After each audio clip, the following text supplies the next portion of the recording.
beleza? E aí, como é que vocês estão? Espero que esteja todo mundo bem. Espero que todo mundo tenha aproveitado bastante o final de semana, na medida do possível, né? Ficando em casa, mas vendo bastante a Netflix, Amazon Prime, né? E os jogos aí reprisados da Globo aí, que só Jesus, né? Não passa um jogo do Flamengo, porque Flamengo, ó, né? Mas não passa. Só tem uma novidade aqui, né? Estou de Clark Kent hoje, usando meu uniforme por baixo do Super-Homem, né? Professor Nerd é uma porcaria, porque a gente vive andando assim, né? De vez em quando eu acho que minha vida parece um episódio do The Big Bang Theory, mas tudo bem, de boa, né? Minha noiva é a Penny. Mas vamos lá, de boa, gente. Falando sobre sociologia, hoje a gente vai para a aula 2 para falar justamente sobre a questão de cultura nossa do dia a dia e a importância justamente dela a gente aplicar, né? Na última aula a gente parou justamente para começar a falar sobre, né, os estudos, né, sobre a cultura. Desculpa, gente, mas a umidade do ar tá muito baixa, então assim, a garganta vai secando o tempo todo. E essa já deve ser já a terceira ou quarta aula que eu tô gravando. Bom, desculpa. Primeiro passo antes da gente começar essa aula para abrir lá o livro, justamente no capítulo que a gente está falando, façam um start, né, e vão acompanhando junto lá no livro. Agora a gente vai falar sobre estudos da cultura, beleza? E a gente está falando justamente sobre lá, 1970, vai ser justamente onde vai começar os estudos da cultura. Mas olha, os estudos da cultura já começou há muito mais tempo. Sim, mas efetivamente a gente vai ter os estudos da cultura começando mesmo no mundo e tal, onde as coisas vão começar mais a se integrar em 1970. Porque você vai ter estudos da cultura lá desde o início das ideias da sociologia e o estudo da cultura principalmente lá na Alemanha nazista, né, que eles já identificam que a questão cultural é importante para uma sociedade. Só que os estudos efetivos, mais globalizados, que são debatidos, né, de verdade, porque você não pode fazer um estudo sem ele ser debatido, sem ele ser sistematizado, sem ter um amplo conhecimento, né? Então por isso que é ciências, porque você tem um método, você tem uma construção e você é debatido, é discutido até chegar um momento que você tem uma tese mais central, né? Você tem questões que já são postas mais a claro. E aí o que a gente vai falar, né, que esse surgimento está muito ligado justamente ao que a gente chama hoje no Enem, né, chamado de ciências humanas e suas tecnologias, né? Como a gente aborda isso? Mas, pô, tem tecnologia em ciências humanas? Tem. Por quê? Olha, a forma de como a gente se comunica aqui, né, é uma tecnologia. Olha só, as formas de como a gente se comunica também pelo celular, né, pelo WhatsApp, é uma tecnologia. Por quê? A gente utiliza meios de comunicação. Porque, na verdade, o celular é uma ferramenta. E se você não tiver tecnologias, né, humanas para isso, né, transformações práticas humanas para isso, então o celular vai ser algo inútil, né? Então quem dá sentido é as questões humanas e a gente que vai abordando as suas transformações, né, e suas aplicabilidades, como por exemplo o YouTube. O YouTube não é só uma ferramenta, né? O YouTube é uma ferramenta de tecnologia humana, porque o que faz justamente o YouTube ser o YouTube, né? O conteúdo, e quem produz o conteúdo são as pessoas. Tá vendo como que tem essa sacada? Né? E a gente tem que entender, né, as relações dos valores da cultura, né? A cultura sendo algo universal, a cultura sendo algo abrangente. Por isso que eu falei que a gente só vai poder ter um estudo mais amplo da cultura a partir da década de 70. Né? E a gente vai ver que isso vai se tornar cada vez mais universalizado porque você vai ter valores compartilhados. Né? A gente vai ver que as pessoas vão passar a compartilhar muito mais esses valores culturais. Né? E esses mesmos valores culturais vão passando justamente pela questão que a gente vai vendo de como os países vão se englobar. Né? E a gente vai ver que essa ideia de universalização da cultura, né, vai ser muito maior a partir da globalização, onde você vai ver que o mundo todo realmente vai se integrar e você vai ter valores, né, valores muito parecidos em diversos países, né? Por exemplo, a questão do palavrão, né? Todas as culturas têm uma relação com a ideia do palavrão, né? Não é algo para ser muito bem visto, muito bem usado. Por mais que você tenha, em outras culturas é um hábito comum, né? Mas aí você tem vários valores sobre isso, você tem determinados comportamentos sobre isso, momentos deles serem utilizados, né? Então você vai ver que tem uma universalidade também das questões culturais. E isso vai passar a ser cada vez maior com a utilização da globalização e da internet. Por exemplo, como eu falei para vocês, a questão do fenômeno do K-pop, né, que é uma questão interessante. Ou então, como hoje em dia a gente cada vez mais produz músicas em espanhol e a gente entende de boa e a gente, tipo assim, até gosta, né, e ouve. Né? Então a gente está universalizando uma América Latina, né? Então a gente produz aspectos culturais. E aí a gente olha, por exemplo, para a Colômbia. Pô, os caras têm umas coisas parecidas com a gente. Até o Pablo Escobar também é legal. A primeira coisa que a gente faz lá de Colômbia. Mas a gente fala do café, né? O café colombiano também é muito bom e tipo faz parelha junto com o nosso também, que é show de bola. Então a gente tem que ver aspectos nisso, né? Culturais, traços culturais universalizados que são importantes, né? Nesse estudo a gente vai ver que o que vai acabar acontecendo? Você vai ter vários sociólogos, né, que vão justamente entender a funcionalidade da cultura numa sociedade, né? Que existe isso. Existe, galera. Olha, existe que a cultura é um dos principais papéis, né, dentro de uma sociedade. Você tem o aspecto político, o aspecto econômico, mas se você não tiver o aspecto cultural, o que também faz um laço na sociedade. Beleza? Porque está ligado ao nacionalismo, a ideias de país, a ideia justamente de povo, nação, né? E é o que faz, para isso fazer existir, você precisa da cultura. Show? E aí a gente vai ver que vai ter um dos caras mais chocantes aí da sociologia e um dos fundadores do pensamento antropológico, né? Que é a cultura muito ligada à ideia de antropologia do homem, né? Ele vai falar que o Edward Burner, né? Ele vai chegar e vai falar, né? Que existe a nossa cultura e a cultura dos outros. Porra, calma aí, isso não tem nada a ver com universalização. Não, gente, calma, tem sim, presta atenção. Quando ele fala que existe a nossa cultura e a cultura dos outros, é na verdade que eu tenho a minha cultura, eu fui formado de um jeito, e a pessoa tem a outra cultura, certo? Olha, eu não devo, na verdade, né, fazer o seguinte: separar essas duas culturas. Não, tem a minha, tem a sua, a gente separa os dois povos. Você vive lá, vive aqui. Não. Lembrando a ideia de universalização da cultura. A gente deve observar essa cultura, beleza? Tentar enxergar essa mesma cultura com os olhos daquela pessoa. Então é por isso a importância justamente da cultura. Porque antes a gente vivia fragmentado. E aí, quando a gente começa a se unir, a gente passa a ter mais choque cultural. Esse choque cultural gera um monte de problemas entre a gente, né? A gente acha que todo muçulmano é homem-bomba. Não, a gente vai ver que não é assim. E a gente vai acabar achando que todo muçulmano é extremista. Também não é assim, porque a gente não tem conhecimento cultural. Aí a gente tem que começar a olhar para a cultura do outro, para começar a entender. Mas a partir da nossa. Aí a gente sempre faz assim: ih, negócio estranho. Pô, o cara ora 5 vezes ao dia, lava os pés, lava a mão, lava tudo. Aí depois deita, bota a cabeça no tapete, ora e não sei o que lá. Aí faz 40 dias de jejum, isso não é pra mim não. Mas não é assim. Olha, quando ele primeiro fala que a gente tem que ver o nosso, né? A gente olha a nossa identidade, a gente se reconhece. Show! Então a gente sabe onde os nossos limites, né? Culturais. E aí, por quê? Pra gente precisar olhar o outro, a gente tem que saber da gente. Por isso que ele fala, existe o nosso e existe o dos outros. E a gente vai tentar olhar o outro a partir justamente do olhar do outro. Né? Como o outro consegue... Como a gente vê aquelas relações culturais, né? E aí a gente começa a enxergar o outro, a ver que também é uma cultura, né? Que não é algo, oh meu Deus, doentio, vai matar todo mundo. Não, é uma cultura e a gente tem que passar a entender, né? Por isso que é legal os estudos. E aí um cara massa que fala justamente é o Edward Brunet, beleza? Vamos lá. Próximo, a gente vai falar sobre a Margaret Mead. Né? A Margaret Mead, ela vai ser uma antropóloga também inglesa, assim como o Brunet, e ela vai pensar assim, né? O comportamento do homem e da mulher é uma construção cultural. Nossa, massa, né? A gente fala muito disso se a gente pensar hoje em dia. Por quê? O comportamento do homem e da mulher hoje em dia na sociedade, nossa sociedade ocidental, que tem um aspecto cultural diferente, né? A mulher, hoje em dia, praticamente tem o mesmo papel do homem, né?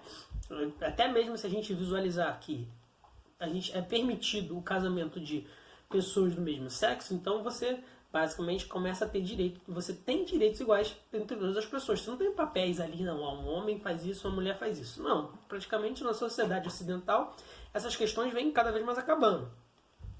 Enquanto a gente vai ver aqui, na sociedade, em outras sociedades, como a sociedade árabe, a mulher e o homem têm um papel muito bem definido, né? Exemplo, o homem, poxa, na sociedade árabe é que é bom, o cara pode casar com 5 mulheres, tá ligado, né, professor? Pô, pode casar com 5 e tal. Aí que tu se engana. Por quê? Na sociedade árabe, qual é o papel cultural do homem? Provedor, certo? E a mulher, justamente, a pessoa que toma conta da casa, dos filhos e tal. É toda uma ideia de patriarcado, né? Só que, para você ser o bonzão, você tem que ser o provedor. Você não pode ter 5 mulheres se você não consegue prover as 5 mulheres. Beleza? Você tem uma quantidade de mulheres relacionadas justamente à sua renda, à sua capacidade de prover. Né? Por isso que é uma sociedade patriarcal. Uma sociedade como se você vivesse nas tribos lá antigamente dos beduínos, né? Que quanto mais dinheiro você tivesse, mais pessoas você poderia ter a sua posse, né? E aí você poderia, na verdade, consequentemente, ter mais mulheres. Hoje em dia é plausível, né? Mesmo numa sociedade árabe, mas uma sociedade vivendo num aspecto capitalista. É possível? Não, porque se você der um colarzinho de joias para sua esposa, você tem que dar para todas as outras, né? Isso faz parte da cultura árabe.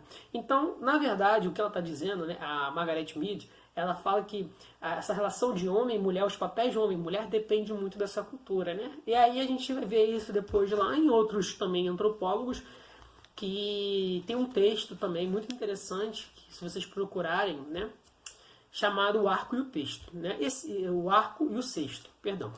E essa ideia da mídia é muito interessante, porque depois vai vir um outro antropólogo chamado Pierre Bourdieu, esse já é francês, já só pelo nome, né? E ele vai falar justamente que ele monta esse texto, né, o Arco e o Cesto, é uma observação que ele faz, né, sobre as tribos na América Latina, né, as tribos indígenas na América Latina, principalmente as tribos aqui relacionadas mais do Brasil. Esqueci agora qual é o nome da tribo, né, já li esse texto já tem 8 anos. E aí, o que a gente... Ele vai lendo, e ele vai observando justamente essa questão na questão ali da dinâmica social daquela tribo. É uma tribo nômade, né? Então é uma tribo que vai andando, não é sedentário um lugar. E qual é a grande questão disso? Ele vai observando e vai vendo ali que tem um rapaz, né? Que ele, na verdade, ele não anda com um arco. Né? O arco é um aspecto masculino, enquanto o cesto é o feminino, né? A mulher que carrega o cesto. Então carrega os mantimentos, carrega as crianças, carrega o balaio, carrega tudo. Enquanto o homem é o caçador, né? E o guardião, que vai carregar o arco e a flecha.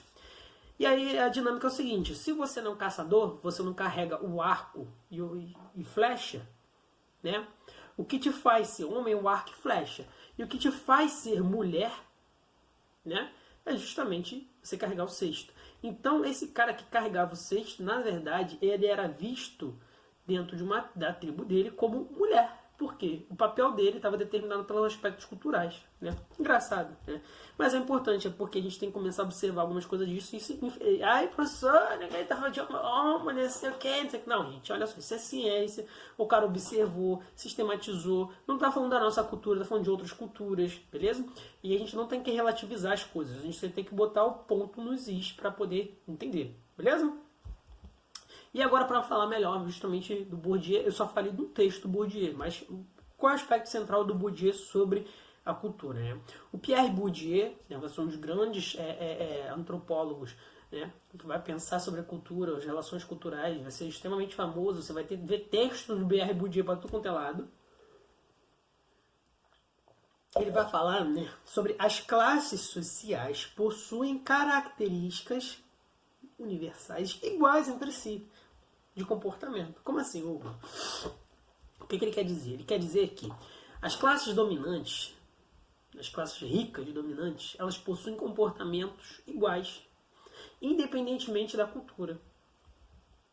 É isso mesmo, olha só. Se você é um rico árabe, se você quer um rico aqui no Brasil, se você é um rico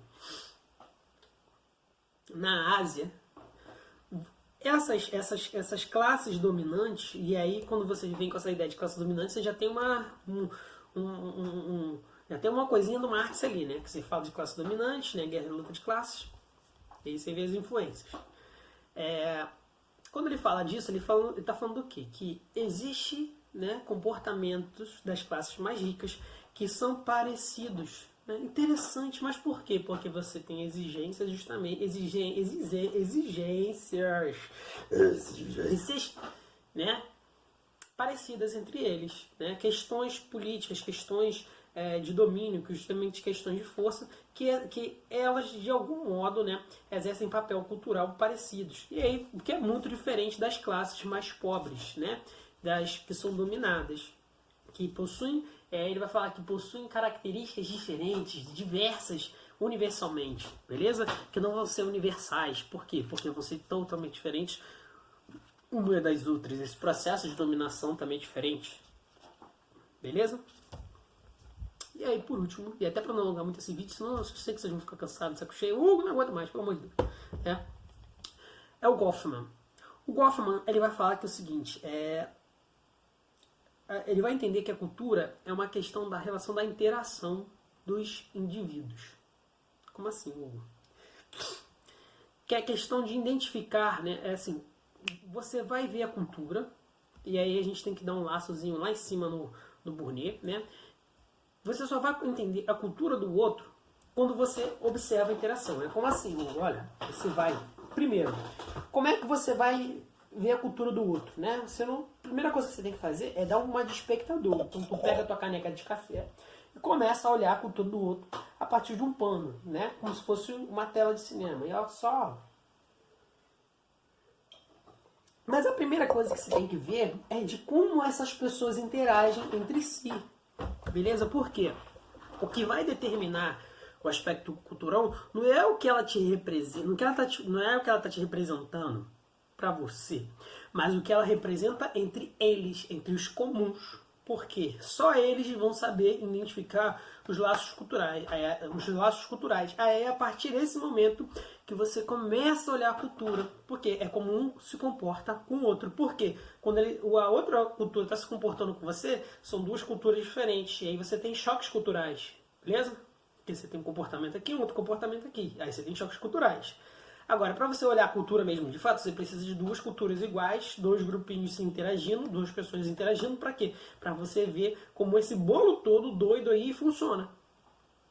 Beleza? Então, porra, como assim? Olha, eu não posso, Hugo Leonardo, ocidentalizado demais, filho de índio, português, com descendente de escravo e misturado nisso tudo, querer entender toda uma relação cultural de um árabe. Nunca, jamais. Primeiro que eu não vou entender o que ele vai estar falando.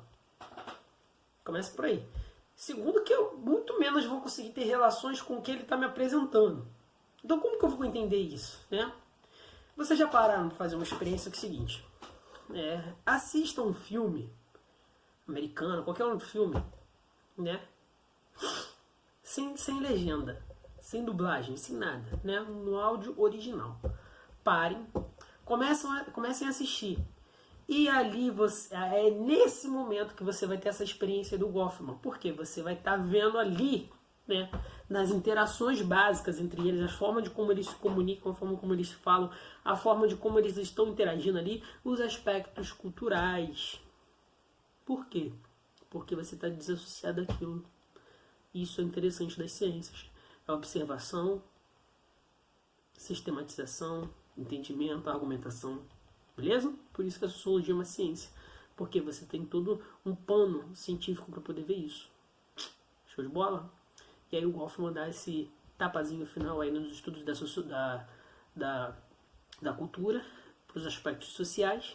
E a gente vai ver o quanto que ele é tão importante para as ideias da nossa própria cultura, da apropriação, né? Para viver também num conjunto, que às vezes você também tem que se adaptar ao meio, né? É igual se você está no Japão. Não tem garfo. Tu vai ter que meter com palitinho. O que tu vai fazer? Vai pegar um palitinho aqui, outro palitinho aqui, meter assim no meio do sushi, né? Como é que é? Sushi? Sushi, e vai comer, parceiro. quê? Você está se assimilando ali um mês, você está aprendendo a conviver, você está se adaptando, né? E o ser humano é ótimo para se adaptar. E é por isso que você vai ter várias experiências interessantes. Uma delas é E é legal de ver, Mowgli. Fala sobre tudo isso. Beleza? Gente, forte abraço para vocês. Até a próxima aula. Fui!